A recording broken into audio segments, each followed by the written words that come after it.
cattle. Instead, she perfected the art of surviving on her own. Without the help of a pride, this lioness had to adapt. When she hunts, the combination of patience, power, and speed is spectacular.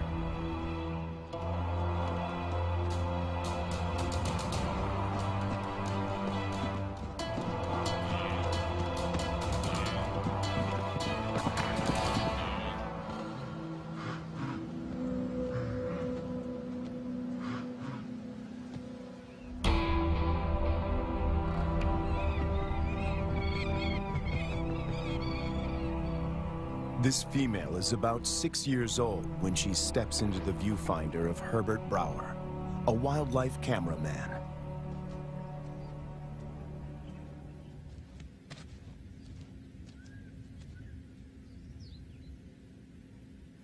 She'd been rarely seen, and if then only at a distance. But suddenly there she was, right in front of our eyes. Herbert is captivated by her and returns to the floodplains of Luwa year after year. It comprises 3,600 square kilometers and borders Angola in the west. The bank of the Zambezi floodplain marks the eastern boundary of the park.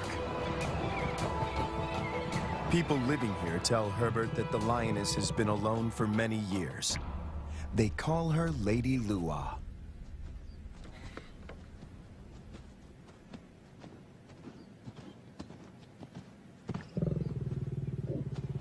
When she rolls for him, a bond develops between them that will have far-reaching consequences.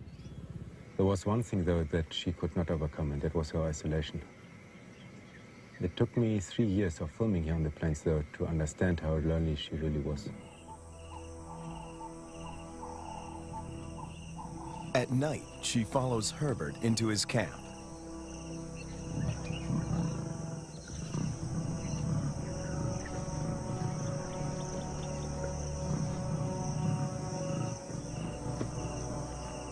He would never expose himself to wild lions on foot, but he instinctively knows that she means him no harm.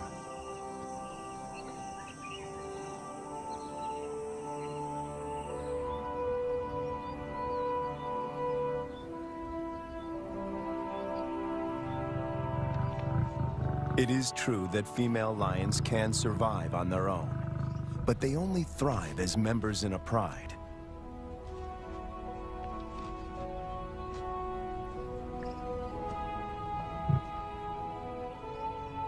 Is it possible to find Lady a mate? And could they produce cubs and form a new pride? These are the burning questions facing Herbert and experts at African parks.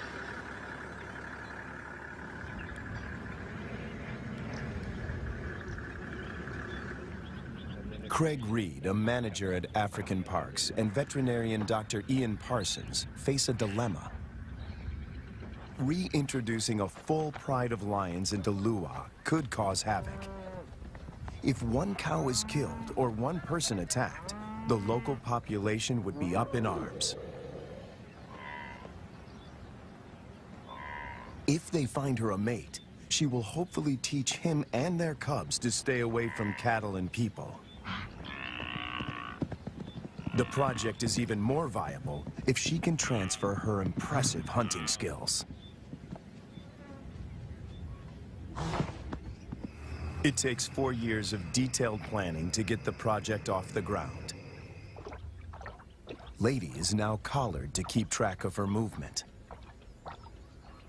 The average age of a lion in the wild is 16. She has about 6 years to produce a litter.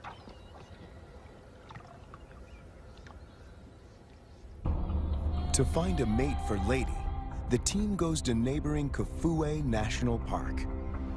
Audio recordings of lionesses lure the males.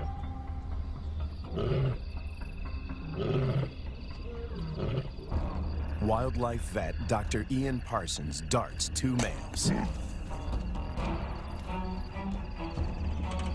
As a coalition, they stand a better chance to survive the trauma of a translocation. The big question on everyone's mind is whether these two males will bond with Lady. If they do bond with her, she might be able to teach them how to keep a low profile and avoid the villages.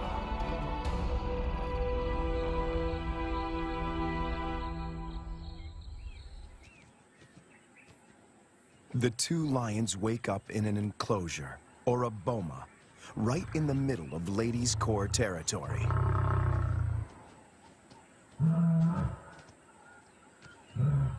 One of the males is 3 years old, the other a bit younger. Lady is almost 8 years their senior. The age gap is intentional. Older lions might not submit to Lady's authority. Hopefully, these youngsters will.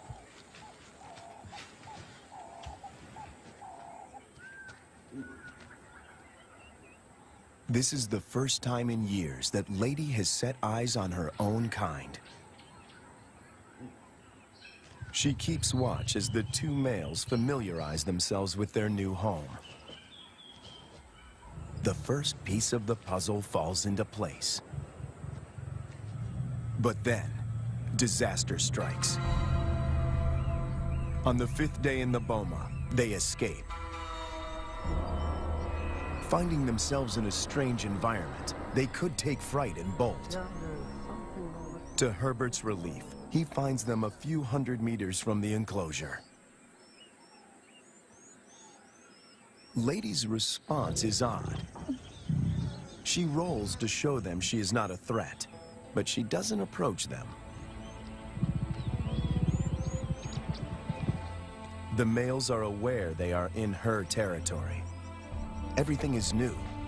It's going to take time to adjust. Before she leaves, Lady marks the territory with her urine.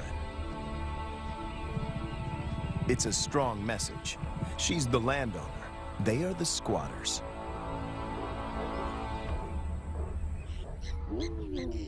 And then she leaves them.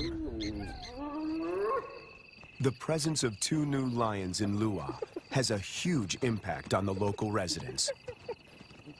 It's not only villagers that are now at risk. The arrival of the two lions jeopardizes the hyena's position of power.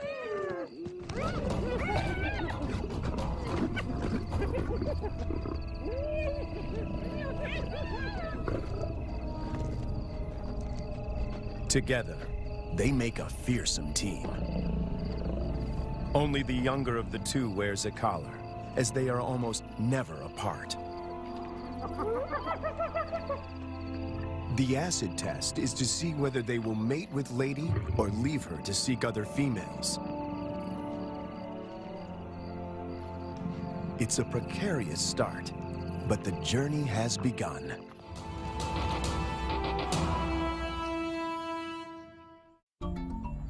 Almost 3 years go by without incident. It's November, the beginning of the rainy season.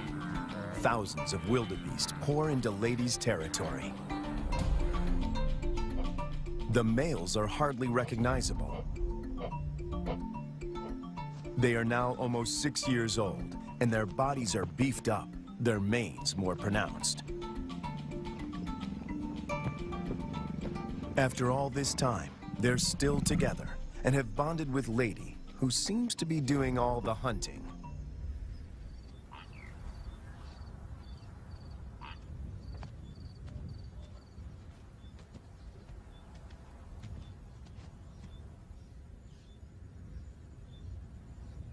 She targets wildebeest, almost twice her size.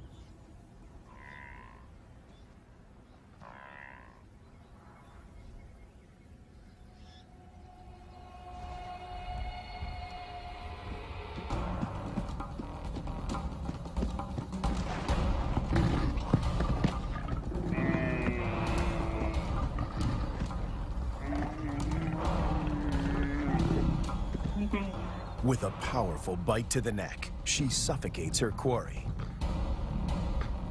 It's all over in minutes. The meat from a small calf could keep her going for a few days, but she's not hunting only for herself.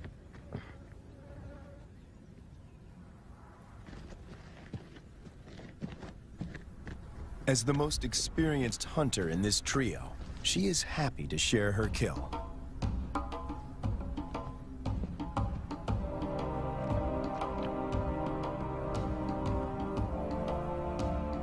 The fact that she allows the males to join her, and that they don't chase her off the carcass, is significant. Eating together is the first building block of a pride.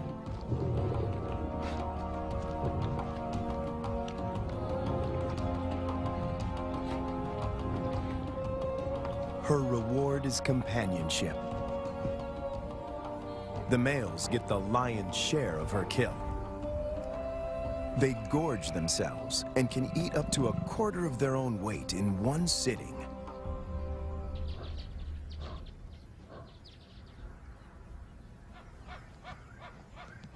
For the first time, Herbert sees the two males compete. It is the younger of the two brothers that emerges as the dominant male.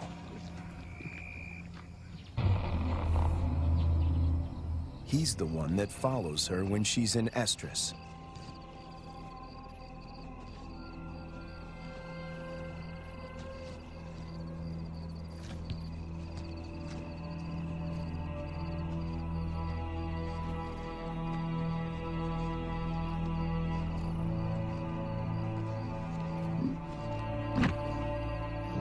He grimaces, curling back his lips to expose an organ in the back of his mouth that picks up faint chemical pheromones. He can smell that she's in heat.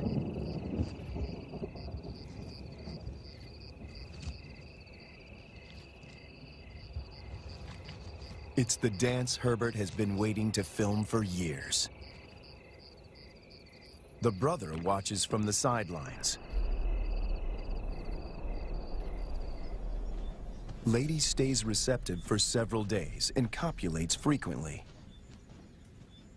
Both males stick to her like glue. They won't fight over her. As members of the same coalition, they come to a gentleman's agreement. If the dominant brother tires, the other might get a chance to mate as well. Now she rolls, not to greet Herbert, but in submission.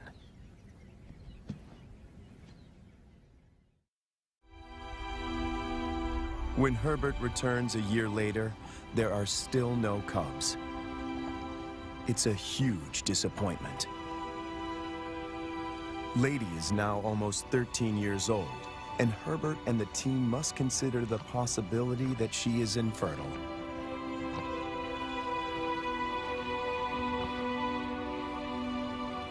If that's the case, the males might leave her and start roaming, looking for other females to propagate their bloodline. And that will bring them in direct contact with villagers.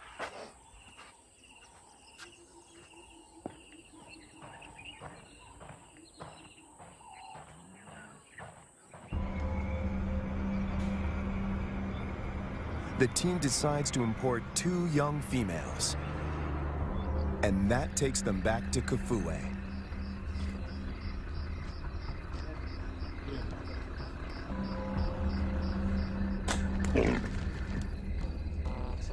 Again, the team faces a dilemma. If the females are too old, they might injure Lady or drive her out of her territory. Too young, and the males might kill them.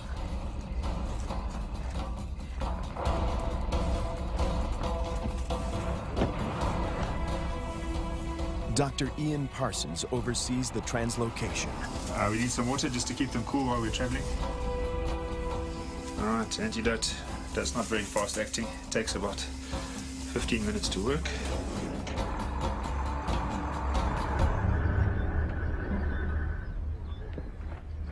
Tranquilized and blindfolded, the 2 females begin their journey to Lua.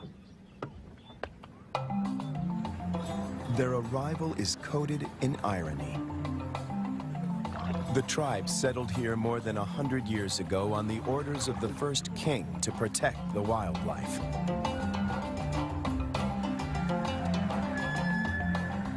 But many of them have never seen a lion. And yet lions have always played an important part in the biodiversity of Lua. African Parks aims to restore the imbalance. But this is only possible if Lady remains the central character. She has to teach the new arrivals the lay of the land and teach them to keep away from villages. The question now is whether she can transfer these skills in time. The two lionesses are collared with radio transmitters before being released into the enclosure.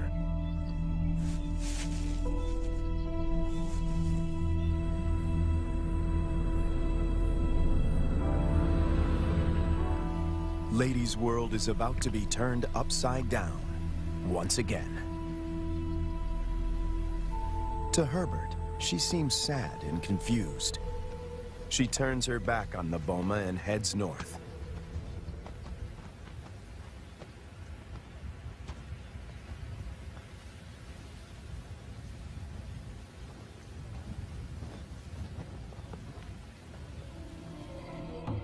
The males, on the other hand, are very interested.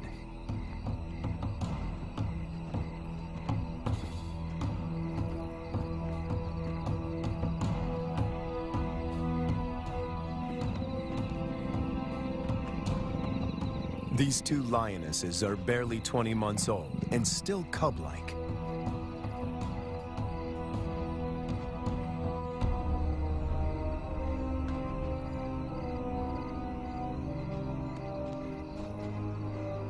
Male lions are known to kill cubs they haven't sired. No one knows how this will play out.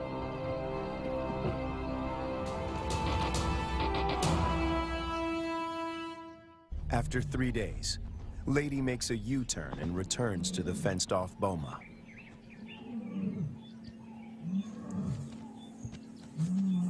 The two young females respond to her calls.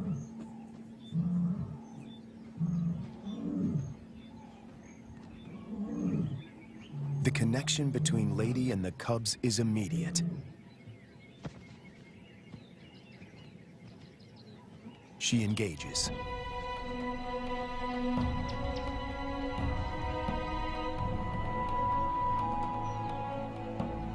Cats are vulnerable when they expose their undersides.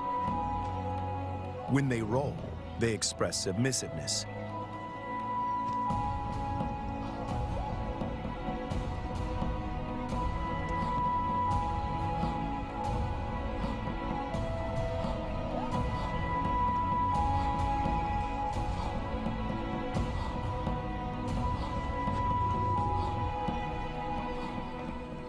But trouble is on the way. Lady's body posture changes. She knows that the males could attack these new residents.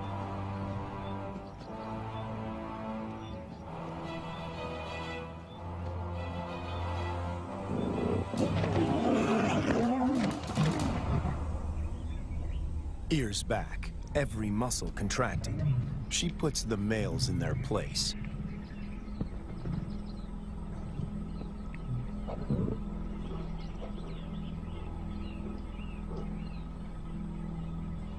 Four cats now crowd her space, after years of solitude.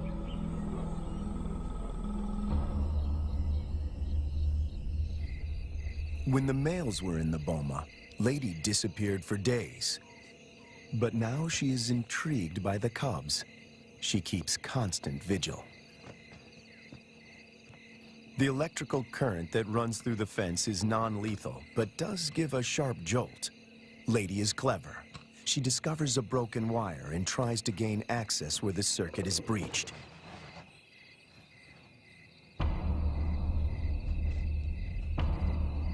The males are perturbed by the new arrivals. But before they get any ideas, Lady asserts herself. The balance of power might have shifted, but she's still in control.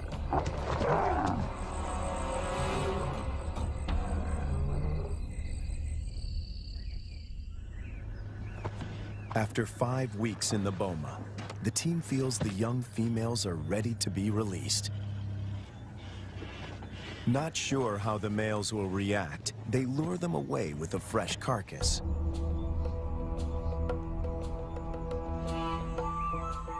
The young cubs have also not been fed for a couple of days.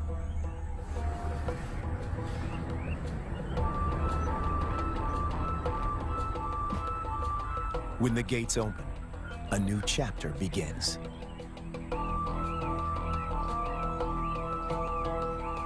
Lady is first on the scene. The cubs have spent more than a month in the boma to adjust. The question now is whether this newly forged bond will hold when they step through the gate.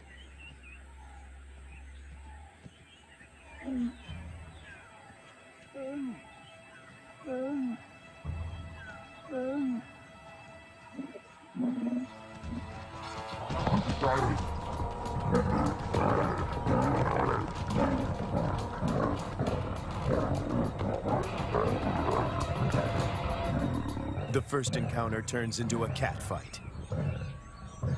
But it is more show than anything else.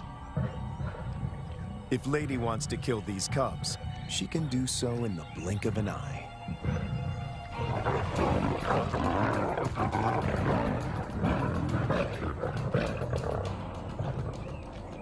The first contact might seem aggressive, but it plays out according to plan.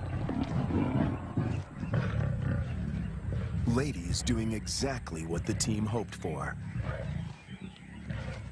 She accepts them in her territory and establishes her dominance.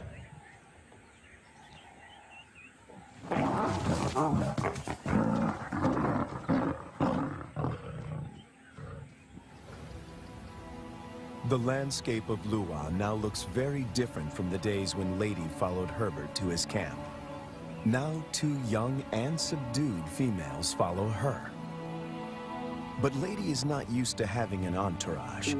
She's not at all familiar with the dynamics of a pride.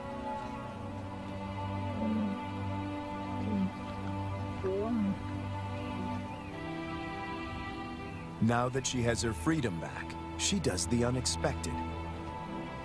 She abandons them.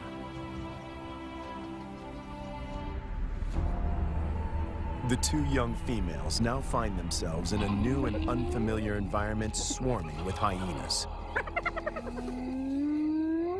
Since their release, the young females stick together.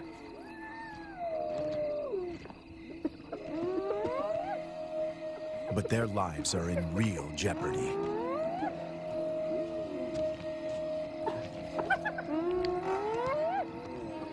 Hyenas can kill lonesome female lions, and tonight, they face a growing mob.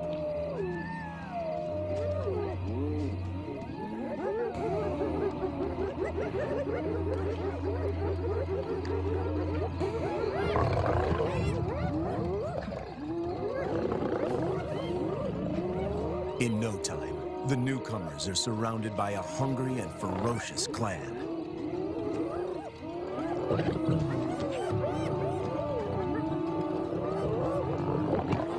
They stand their ground, but the noise attracts a far more dangerous adversary, the males.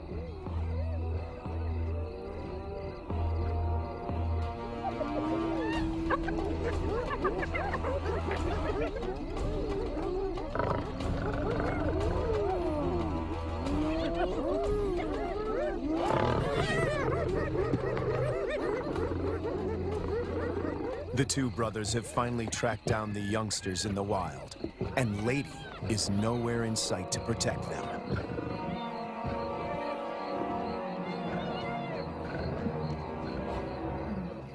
The hyenas know what's good for them. En masse, they retreat.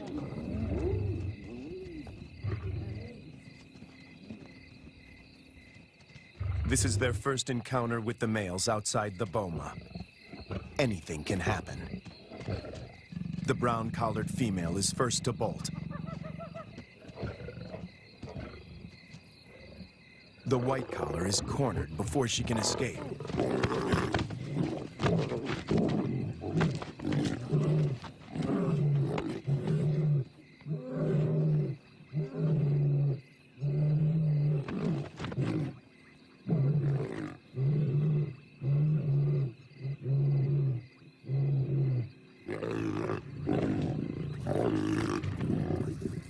2 against 1. The odds are not in her favor.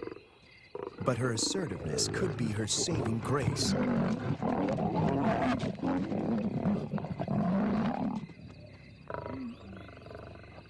At the right moment, she crouches in submission.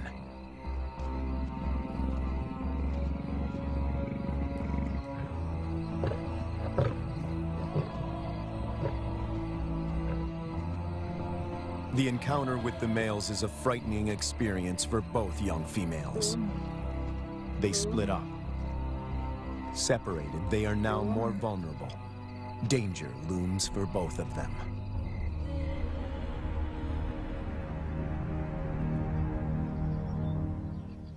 The team manages to track down the females, and they are reunited.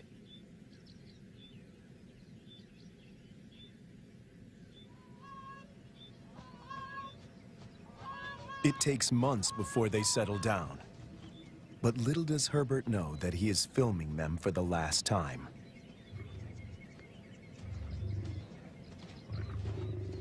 The next day, the brown collar is gone.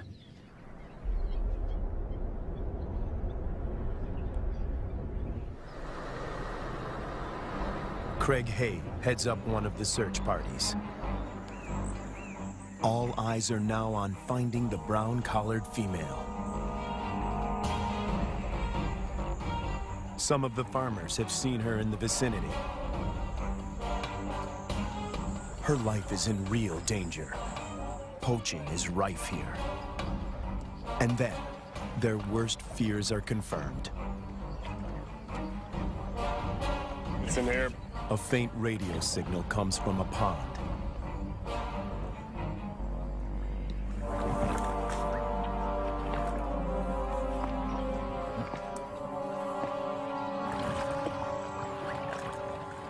Guys, I got it. It is the brown collar. It's been cut.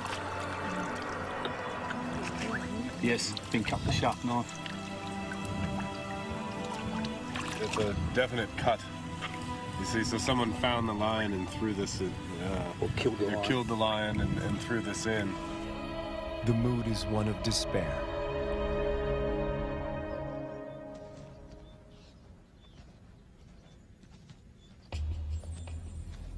To complicate matters, the female in the white collar turns away from Ladies' Corps territory and begins walking in a northwesterly direction towards Angola. Even if she survives, in time, she will outgrow the collar and suffocate. The dream to establish a pride in Lua begins to unravel. In an unexpected twist, the males follow the white-collared female to Angola. The further they move away from Ladies' Corps territory, the less influence she has in keeping them out of danger zones. A rescue mission is launched to find the white-collared female and the males before they cross the border. Dr. Matt Becker, who runs the Zambian Carnivore Project, joins the search party. He spots the white-collared female a few kilometers from Angola. They dart her. But she runs into the reeds and almost drowns. She's breathing really well. It's a close shave. It's now 10 to 6. We have 40 minutes.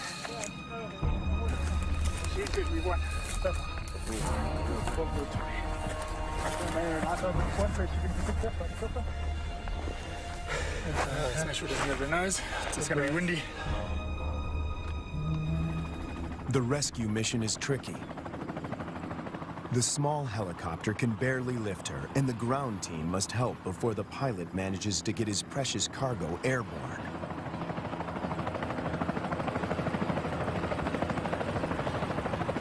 The males have slipped off the radar, and the team hopes they will turn around on their own accord.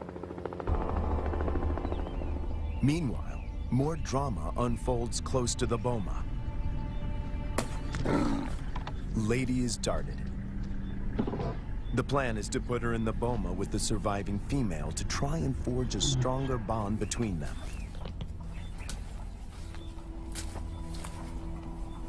It is the most difficult decision the team has had to make until now. Lady has never been deprived of her freedom. She gets a quick medical checkup and a new collar. The young female, tranquilized, is already in the boma.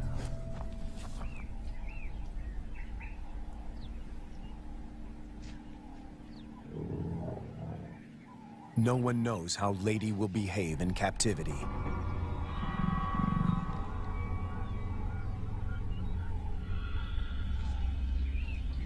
Locked up and frustrated, she could turn violent and kill the youngster. A power struggle is inevitable.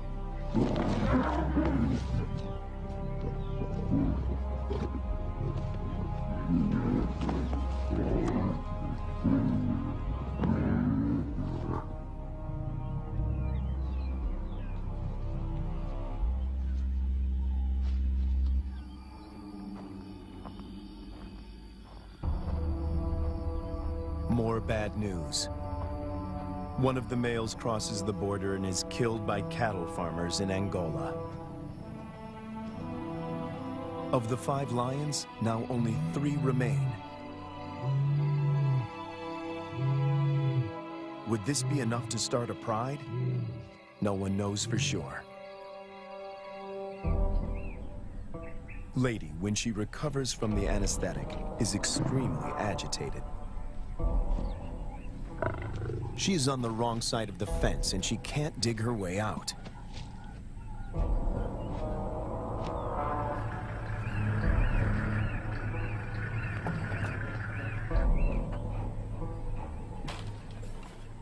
The young female, on the other hand, is familiar with the enclosure.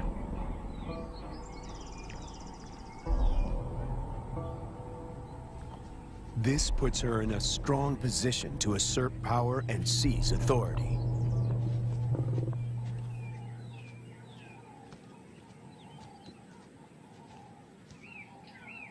Clearly upset, Lady seeks refuge in a tree.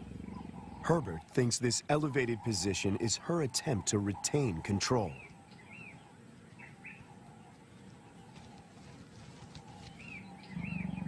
Hunger eventually tempts her down.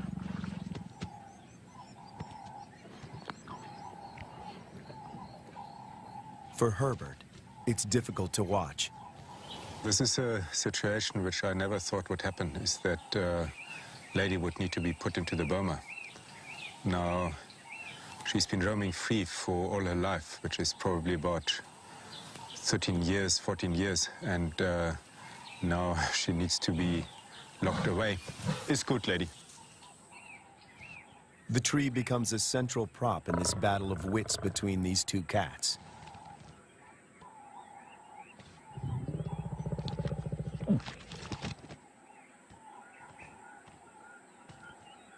The young female catches on very quickly. She is lighter.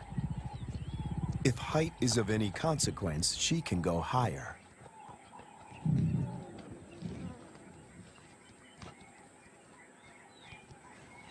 From her elevated position, the young female spots the surviving lion. He is just returning from Angola, alone. It seems as if every breakthrough in this project is shadowed by a new set of problems. The 2 brothers formed a strong coalition. They made this territory their own and for 4 years managed to stay out of trouble with the villagers. The hope of establishing a new generation of lions now resides with the survivor.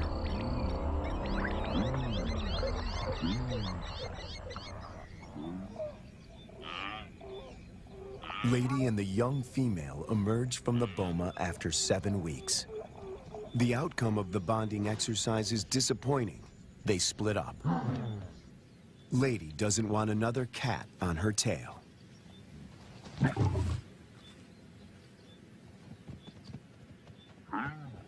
But the time in the boma did benefit the young female. It gave her time to mature. She doesn't see the male as a threat anymore.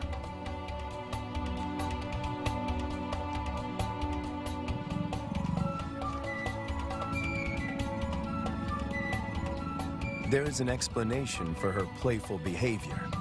She is an estrus. Lady is excluded from this courting ritual. After all the turns and twists in this complicated plot, she finds herself once more alone.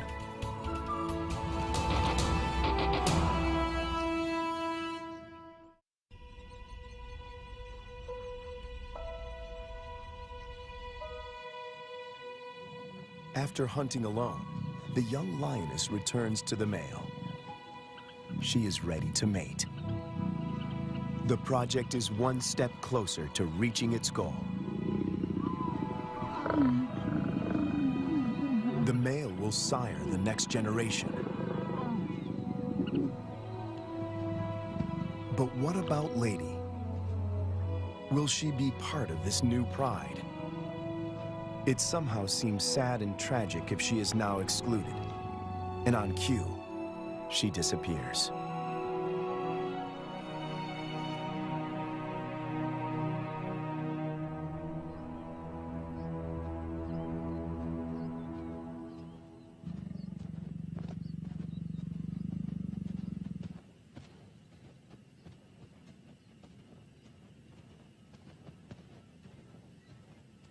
The male now follows the young female when she hunts.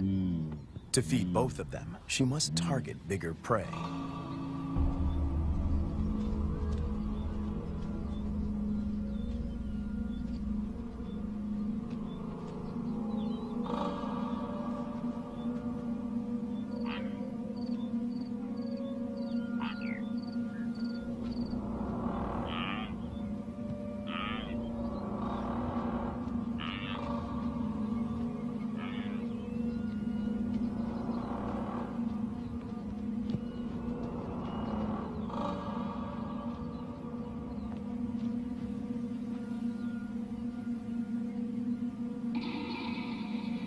The male is not helpful. His overeagerness spoils the hunt.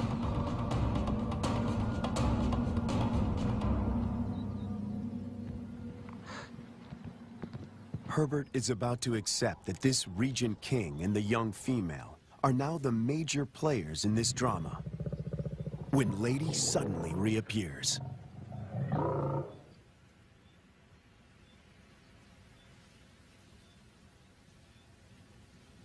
The young female watches the reunion from a distance. Over many years, Herbert and Lady somehow learn to recognize and respect each other's intentions.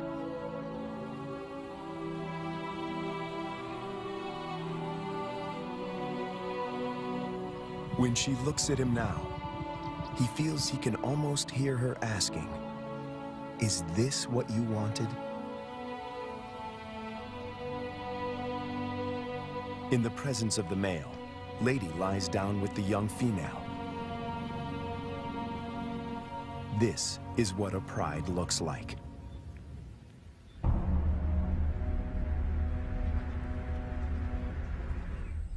After so many years, all the effort and energy that went into this project seemed to pay off.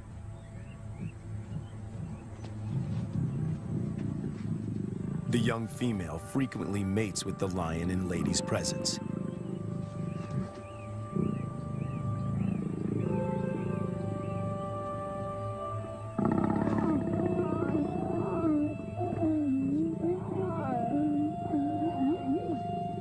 Females are the cornerstone of prides. They form strong bonds and hunt together. The male's instinct is to protect them, and his drive is to breed.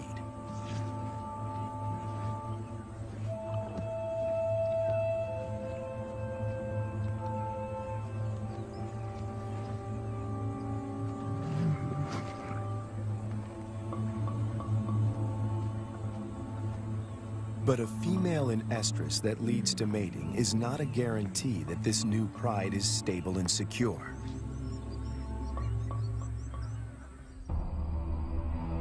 Hunting together is the final test. And then it happens. The young female takes the lead. Lady follows. This is certainly a new development. And the outcome is swift and lethal.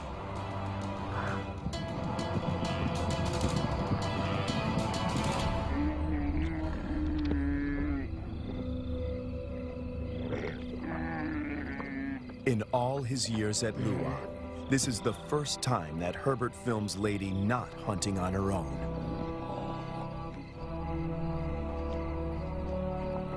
When the male joins them, the circle is complete.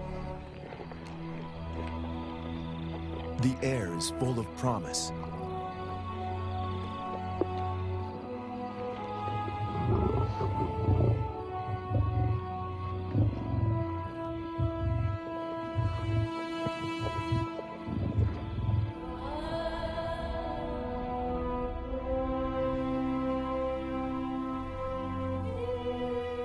Lady remains the central force and protector of this new pride.